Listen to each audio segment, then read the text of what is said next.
নমস্কার বন্ধুগণ, বাবাজি স্পিক্স চ্যানেলে সকলকে স্বাগত। বন্ধুগণ, আজকে যেটা নিয়ে ভিডিও করতে আসা সেটা হলো, এই বছর অনেকেই জানতে চাইছিলেন যে এই বছর ইস্টবেঙ্গলের স্কোয়াড কীরকম হলো।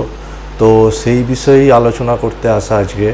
যে আর ইস্টবেঙ্গল কিন্তু এই সিজনে যে ট্রান্সফার মার্কেট, তাতে কিন্তু সবথেকে অ্যাক্টিভ টিমের মধ্যে ইস্টবেঙ্গল কিন্তু অনেকটাই উপরে থাকবে। এবারে সব থেকে বেশি ট্রান্সফার মার্কেটে অ্যাক্টিভ কিন্তু ইস্টবেঙ্গলই ছিল, এবং তারা অবশ্যই কিছু ভালো সাইনিং করেছে।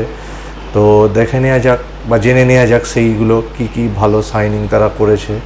তো স্কোয়াড সম্পর্কে আজ ইস্টবেঙ্গলের একটু দেখি কীরকম তারা এবছরের টিমটা বানালো।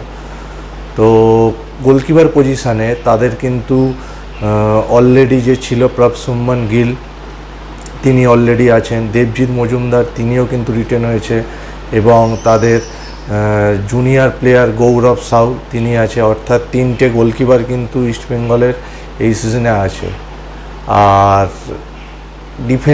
ডিফেন্সে কিন্তু বিদেশিদের মধ্যে এবছর নতুন সাইনিং হয়েছে কেভিন সিবিলে, আর্জেন্টিনার ডিফেন্ডার।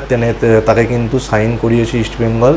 তার সাথে আছে আমাদের ভারতীয় আনোয়ার আলী এবং লাল চুংলুঙ্গা। তারা কিন্তু আনোয়ার আলী আশা করব এই সিজনে ভালো সাথ দেবে, ভালো খেলবে। আগের সিজনে তার পারফরমেন্স খুব একটা ভালো নয়, এবং সাসপেনশনের জন্য অনেক ম্যাচ তিনি খেলতে পারেননি। তো চাইবো আনোয়ার আলী এবারে খুব ভালো খেলুক। আর লাল চুংলুঙ্গারও পারফরমেন্স আগের সিজনে খুব একটা ভালো ছিল না।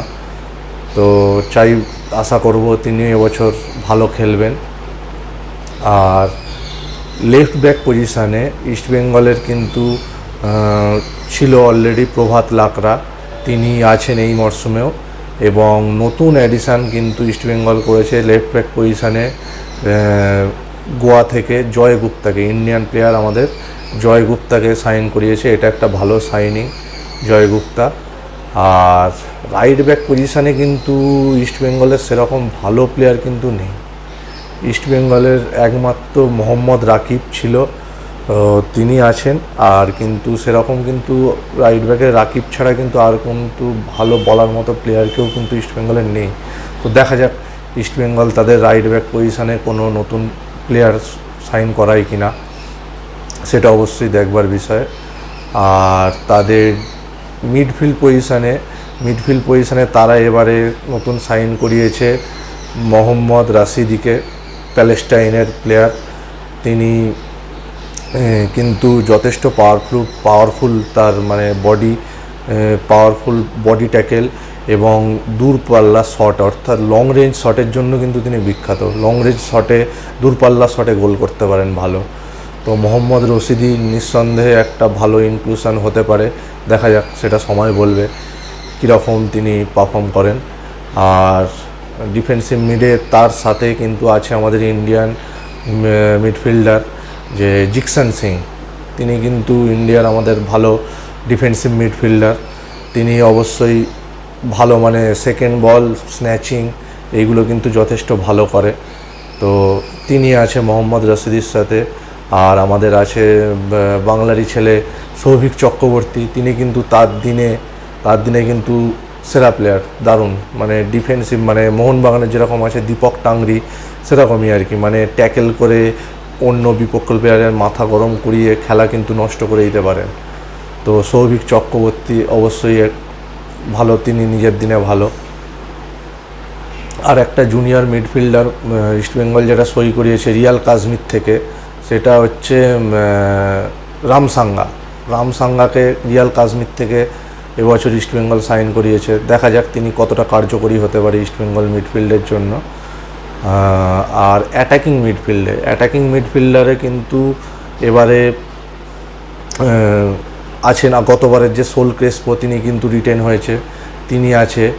তারপর এবারে যে নতুন অ্যাডিশান বাংলাদেশের বসুন্ধরা কিংস থেকে 25 বছর বয়সী ব্রাজিলিয়ান অ্যাটাকিং মিডফিল্ডার মিগুয়েল ফেরেরাকে এবার কিন্তু সাইন করিয়েছে ইস্টবেঙ্গল। তিনি আগে অস্কার ব্রুজোর আন্ডারেই বসুন্ধরা কিংসে খেলেছেন। তো অস্কার ব্রুজো আবার নিয়ে এসছে মিগুয়েল ফেরেরা কিন্তু খেলা, প্লে মেকিং এবং অ্যাসিস্ট এইগুলো কিন্তু পারদর্শী খুবই প্লে মেকিংয়ে। তো দেখা যাক তিনি কতটা ইস্টবেঙ্গলের মিডফিল্ডের জন্য এই সিজনে কার্যকরী হতে পারে। নিঃসন্দেহে একটা ভালো সাইনিং মিগুয়েল ফেরেরা, আর সল ক্রেসপো তো আছেই। এটা একটা খুব ভালো মিডফিল্ড, মানে ইস্টবেঙ্গলের এবারে মিডফিল্ডটা সত্যি অসাধারণ, মানে যে কোনো টিমকে টেক্কা দেওয়ার মতো মিডফিল্ড এবারে কিন্তু ইস্টবেঙ্গল তৈরি করেছে। খুব সুন্দর মিডফিল্ড সত্যি, যদি মানে পারফর্ম করতে পারে ইস্টবেঙ্গলের মতো মিডফিল্ড কিন্তু খুব কম টিমেরই আছে আইএসএলে এবছর। দেখা যাক, সেটা সময় বলবে ইস্টবেঙ্গলের মিডফিল্ড কীরকম পারফর্ম করে। আর ইস্টবেঙ্গলের সায়ন ব্যানার্জি, তিনিও খেলতে পারে মিডফিল্ডে। সায়ন ব্যানার্জি কিন্তু একটু শর্ট টেম্পার্ড, মাথাটা বেশি গরম করে ফেলেন। তো সায়ন ব্যানার্জিও কিন্তু ইন্ডিয়ান মিডফিল্ডার হিসাবে কিন্তু তিনিও আছেন ইন্ডিয়ান মিডফিল্ডার আমাদের। আর বেঙ্গলের লেফট উইংয়ে কিন্তু এবছর নতুন অ্যাডিশান আপনাদের বিপিন সিং, মুম্বাই সিটি এফসি থেকে বিপিন সিংকে কিন্তু তারা তুলে নিয়েছে। বিপিন সিং কিন্তু একটা ভালো অ্যাডিশান ইস্টবেঙ্গলের এবছর ব্যাকআপ হিসাবে লেফট উইংয়ে। নন্দা কুমার অলরেডি আছে, নন্দা কুমার, বিপিন সিং, আর আমাদের এই দুটো খুবই ভালো। আর সাথে আছে হচ্ছে সায়নও খেলে দিতে পারে, সায়ন ব্যানার্জি কিন্তু লেফট উইং খেলে দিতে পারে। আর রাইট উইংয়ে আছে অবশ্যই ফার্স্ট চয়েস পিভি বিষ্ণু তিনি আছেন। পিভি বিষ্ণু, মহেশ নাওরেম আছে, আর ইস্টবেঙ্গলের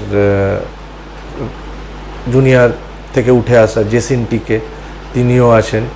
তো খারাপ নয়, উইং দুটোতেই মানে অপশান ইস্টবেঙ্গলের হাতে প্রচুর আছে, লেফট উইং আর রাইট উইং, তিনটে করে প্লেয়ার অলরেডি আছে অপশান হিসেবে।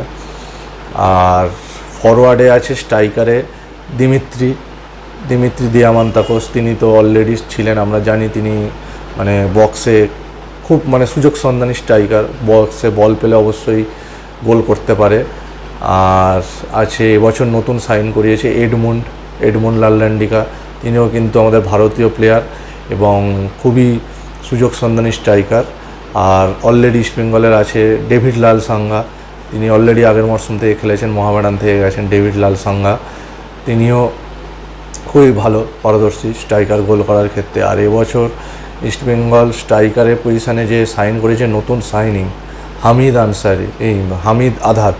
হামিদ আধাদ, মরক্কোর প্লেয়ার, 31 বছর বয়স। তো তাকে দেখার জন্যই কিন্তু দর্শকরা মুখিয়ে আছে, কীরকম স্ট্রাইকার তিনি, কতটা ভালো স্ট্রাইকার, তাকে দেখার জন্য আমরাও সবাই মুখিয়ে রয়েছি কীরকম পারফর্ম তিনি করেন। তো নিঃসন্দেহে ইস্টবেঙ্গল কিন্তু এবছর যথেষ্ট ভালো টিম করেছে এবং বিশেষ করে মিডফিল্ড তাদের অবশ্যই খুবই ভালো। তো দেখা যাক কীরকম পারফর্ম করে এই সিজনে ইস্টবেঙ্গল। অবশ্যই সেটা ইস্টবেঙ্গল প্রেমীরা এবং সব দর্শকরাও কিন্তু চায় যে এবছর ইস্টবেঙ্গল ভালো পারফর্ম করুক। ইস্টবেঙ্গলের কিন্তু বিগত কয়েক বছরের পারফরমেন্স আইএসএলে একদমই ভালো না, তো চাইবো ইস্টবেঙ্গল এবছর ভালো পারফর্ম করুক। এবং বন্ধুগণ, আপনারাও কমেন্ট বক্সে অবশ্যই জানাবেন ইস্টবেঙ্গলের টিম এবছর কীরকম হলো এই সিজনে, নতুন টিম তারা কীরকম করেছে, অবশ্যই কমেন্ট বক্সে জানাবেন। আর ভিডিওটা ভালো লাগলে চ্যানেলটা অবশ্যই সাবস্ক্রাইব করে দেবেন, ভিডিওটা লাইক করে দেবেন। ধন্যবাদ, ভালো থাকবেন।